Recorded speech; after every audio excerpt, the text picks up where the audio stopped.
Morning, सुप्रभात। स्वागत है आप सभी का। आप देख रहे हैं समृद्धि न्यूज और मैं हूं आपके साथ पूजा तंवर। वक्त हो चला है दिन भर की बड़ी खबरों की ओर रुख करने का। शुरुआत करेंगे दिन की सुर्खियों के साथ। पीएम मोदी आज आत्मनिर्भर भारत कार्यक्रम को बढ़ावा देने के लिए कर्नाटक के तुमकुरु में एशिया की सबसे बड़ी हेलीकॉप्टर फैक्ट्री देश को सौंपेंगे।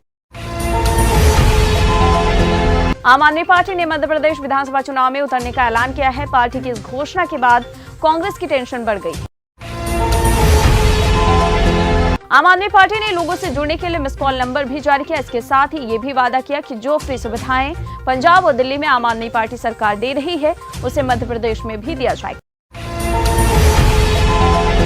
उत्तर प्रदेश के सीएम योगी आदित्यनाथ ने रामचरितमानस विवाद पर स्वामी प्रसाद मौर्य और अखिलेश यादव के बयानों को लेकर अपनी प्रतिक्रिया दी। मुख्यमंत्री ने सनातन धर्म को सबकी भलाई करने वाला धर्म बताया। यानी संकट पर सरकार की तरफ से पहला बयान सामने आया है। निर्मला सीतारमण ने कहा कि इस पर एजेंसियां काम कर रही हैं। रेगुलेटर आरबीआई स्वतंत्र है और उन पर निर्भर करता है कि वो क्या निर्णय लेते हैं। अब अडानी रॉ पर सेबी ने भी तोड़ दी है चुप्पी। कहा कि हम बाजार से खिलवाड़ नहीं होने देंगे। सेबी ने कहा हम बाजार की संरचनात्मक मजबूती के खिलाफ भी प्रतिबद्ध हैं। वहीं अडानी विवाद पर निर्मला सीतारमण ने आगे कहा कि लोगों को टैक्स बचाना है तो वो पुराने टैक्स सिस्टम को छोड़कर नए टैक्स सिस्टम में आ सकते हैं।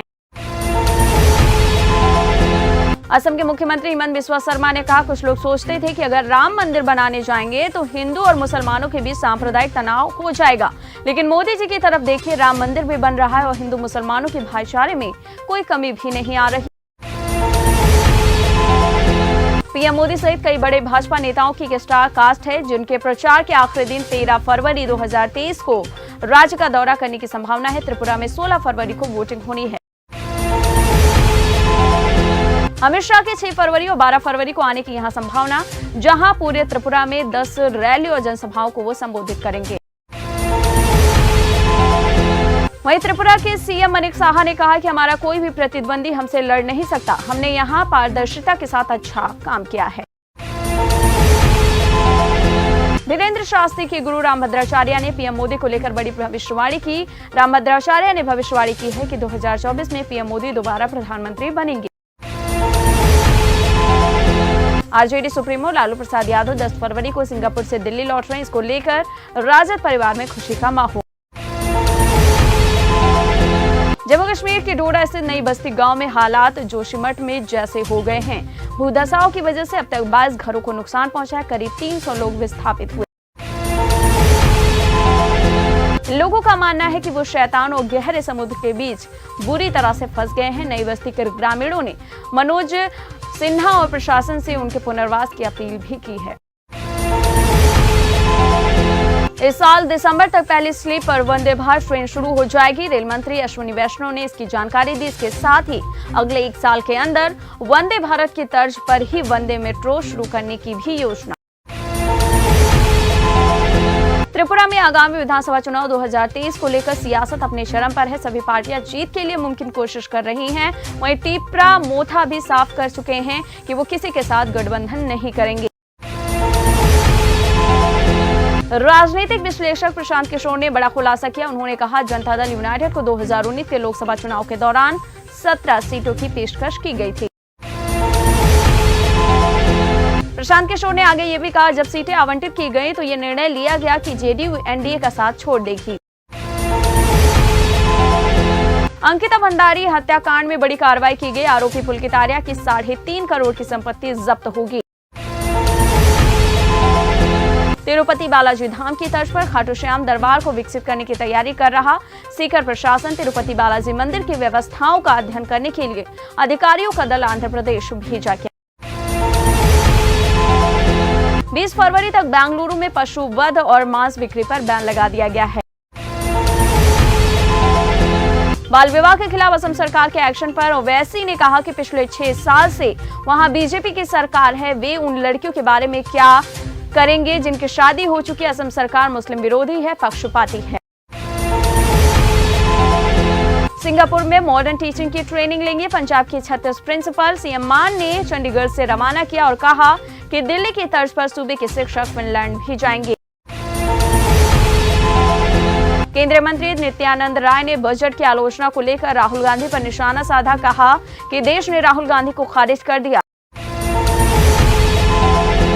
केंद्र सरकार ने सुप्रीम कोर्ट के लिए 5 जजों की नियुक्ति पर मुहर लगा दी है। नियुक्त किए गए जज 6 फरवरी को शपथ लेंगे। असम में बाल विवाह के खिलाफ अभियान तेजी से चल रहा है। हिमंत बिस्वा शर्मा ने कहा कि पूरे राज्य में 4074 केस दर्ज हुए हैं। बाल विवाह के खिलाफ कार्रवाई जारी रहेगी। भागलपुर में मिला राम नाम का पत्थर, पानी में फेंकने पर भी नहीं डूब रहा। वहीं भागलपुर में राम नाम का पत्थर मिलने से चर्चा का विषय बना हुआ है। डॉक्टर रणदीप गुलेरिया ने एम्स बिलासपुर के नए अध्यक्ष का पदभार संभाल लिया। इस प्रतिष्ठित पुरस्कारों में से वो कई से सम्मानित हैं। जम्मू कश्मीर में पीएम पैकेज कर्मियों को मुख्यालयों में दी गई है तैनाती। एलजी मनोज सिन्हा बोले, हमारे दरवाजे सभी के लिए खुले। पैंगोंग पर दुनिया की सबसे ऊंची मैराथन 20 फरवरी को ASFL फाउंडेशन करा रहा है आयोजन। मध्य प्रदेश के छतरपुर के बागेश्वर धाम में 13 से 18 फरवरी तक बड़े धार्मिक कार्यक्रम का ऐलान किया गया है। पूरे जिले में बांटा जा रहा है पीले चावल। बाबा ने सबको आने का दिया है न्योता। रामचरितमानस पर स्वामी प्रसाद मौर्य की टिप्पणी के बाद सांसद संघमित्रा मौर्य ने बीजेपी से टिकट मिलने की उम्मीद जताई है। नीतीश कुमार की पार्टी ने कितोहो एस रोतोका को अपनी पार्टी का उम्मीदवार बनाया था, लेकिन रोतोका ने विधानसभा चुनाव से ठीक पहले जेडीयू को झटका देते हुए पार्टी से इस्तीफा दे दिया। भारत के खिलाफ पाकिस्तान की बड़ी साजिश का खुलासा हुआ है। हैदराबाद में लोन वुल्फ अटैक की तैयारी चल रही थी। हैदराबाद से गिरफ्तार आतंकी ने पूछताछ में यह खुलासा किया है। ISI और लश्कर का लिंक भी सामने आया है। गिरफ्तार आतंकी जाहिद पाकिस्तान में बैठे हैंडलर्स के संपर्क में था और उसे हैंड ग्रेनेड सप्लाई किए गए थे। बता दें कि NIA के FIR से पाकिस्तान की साजिश का खुलासा हुआ है। मध्य प्रदेश में PFI यानी पॉपुलर फ्रंट ऑफ इंडिया के 3 सदस्यों को गिरफ्तार कर 8 फरवरी तक पुलिस रिमांड पर भेज दिया गया है। असम में पूर्वोत्तर में खेल गतिविधियों को सशक्त बनाने के लिए पूर्वोत्तर सीमांत रेलवे द्वारा पहले पूर्वोत्तर हाफ मैराथन का आयोजन किया गया। उधर नासा इसरो की ओर से बनाए जा रहे साझा उपग्रह निसार का निर्माण अंतिम चरण पर पहुंच गया है। नासा और इसरो के वैज्ञानिक इस सैटेलाइट को सुरक्षित भारत भेजने की व्यवस्था कर रहे हैं।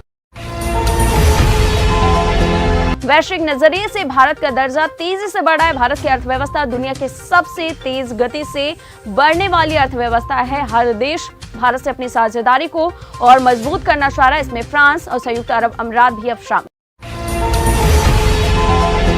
अमेरिका ने कैरोलिना तट के पास चीन के जासूसी बलून को मार गिराया। F-22 फाइटर जेट से मिसाइल से शूट आउट हुआ। राष्ट्रपति जो बिडेन ने पेंटागन को इसकी बधाई दी। अमेरिका के आसमान में इस चीनी गुब्बारे से पूरी दुनिया में सनसनी फैल गई थी। वहीं चीन ने जवाब देते हुए कहा कि हवा के कारण वहां तक पहुंचा। आपको बता दें, दोनों देशों में तनाव बना हुआ है। पाकिस्तान के पूर्व राष्ट्रपति परवेज मुशर्रफ का निधन हो गया। पिछले काफी समय से वो बीमार थे और दुबई के अस्पताल में भर्ती थे।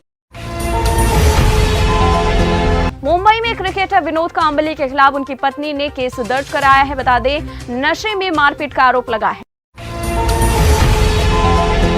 उधर सिद्धार्थ मल्होत्रा और कियारा आडवाणी आज शादी के बंधन में बंध जाएंगे। जिंदगी भर का साथ निभाने की कस्में लेकर आज वो एक दूसरे के हो जाएंगे। एक और जहां पूरा पैलेस CCTV से लैस है, तो दूसरी ओर मेहमानों को भी अपने फोन ले जाने की इजाजत नहीं है। वहीं बताया जा रहा है कि शादी की सिक्योरिटी का जिम्मा शाहरुख खान के बॉडीगार्ड रहे यासीन संभाल रहे हैं। रूस ने यूक्रेन के शहरों पर कब्जा करने के लिए पूर्व की दिशा में सैनिकों की तैनाती बढ़ा दी है। जेलेंस्की ने माना कि अब लड़ना हो रहा है मुश्किल। चीन के खिलाफ भारत ने बड़ा एक्शन लेते हुए 232 चीनी ऐप्स पर बैन लगा दिया है। इनमें सट्टा लगाने वाले और लोन लेने वाले ऐप भी शामिल। एक तरफ अमेरिका नाटो देशों से घातक हथियार की खेप यूक्रेन पहुंच रही है, तो दूसरी तरफ पूर्वी यूक्रेन में तबाही मची है। तबाही की जो तस्वीरें सामने आ रही है वो इस युद्ध के और घातक होने की तरफ इशारा कर रही हैं। घर लौटे हुए T20 विश्व कप चैंपियन टीम के खिलाड़ी परशवी चोपड़ा का जोरदार स्वागत किया गया। लोगों ने निकाला रोड शो। तो आज की बात बस यहीं तक, कल फिर होगी मुलाकात। जय हिंद, जय भारत।